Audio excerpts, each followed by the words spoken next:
welcome to the replay. All right, I'm just going to jump right in right here. I know there are, actually, let's flip this around. Hello. Today I was just going to pop in, hi Nelena, and put my final thoughts on steel cut oats on today.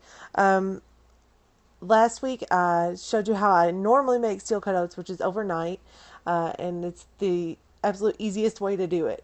But this is also really, really easy, and I sometimes do it like today where my kids are at school. They'll come home and they'll be hungry, and sometimes we'll have oatmeal for a snack, or I'll make cookies, which I'm making cookies to send to you, Nelena. It's going to be in the mail today, hopefully, yes.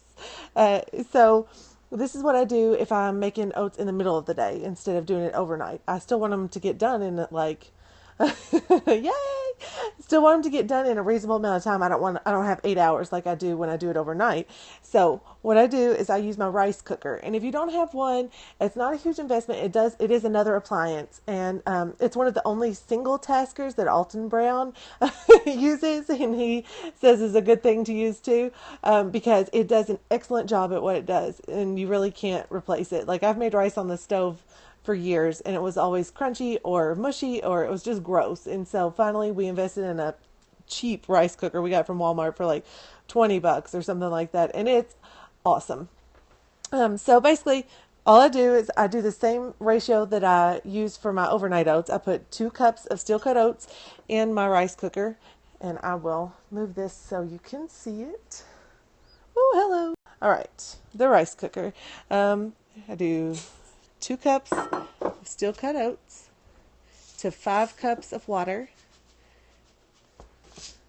Get my other cup in. That's 2 cups of water. I need to add 3 more, but for now I'm just going to show you my settings here. I'm going to want to turn it on first, which that's the power, and I have to wait till it does its thing, and then I will choose brown rice. And then it'll take like 45 minutes to an hour, but like that's it. All I have to do to cook oats in the rice cooker while my kids are at school. And when they get home, oatmeal will be done. It'll be done in like about 1:30. So then I'll still have time to make cookies before they get home too. Woohoo! And I don't have to stand over the stove and wait for it to get done. Okay. Additionally, all of this information is going up on my blog this week. I'm going to have the complete guide to steel cut oats for you all. So if you had any questions at all about cooking steel cut oats, you will have the answers on my blog, hearthandcaravan.com. You can find me on Twitter, same handle as here on Periscope, if you have any questions at all. And there will be all sorts of information. I'm hoping I'll have videos up. If I don't, I'll link to them later. They'll all be up there eventually. So you'll have recipes and a free art print, which was the opening screen here. I'll turn it around so you can see it one more time. I believe I showed it last week, but I'm going to... And yes, this is the free art print that's going to be on my next blog post, and it will have... It's called The Last Cookie. It's got the recipe that I'll share on my blog as well for the leftover oatmeal cookies that I'm going to make.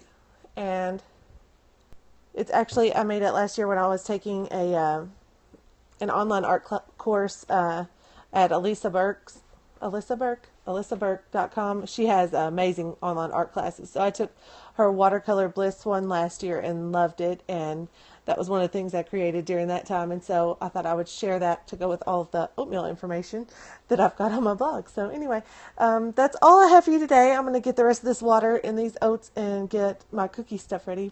So you all have a good afternoon. Every time, guys, every time.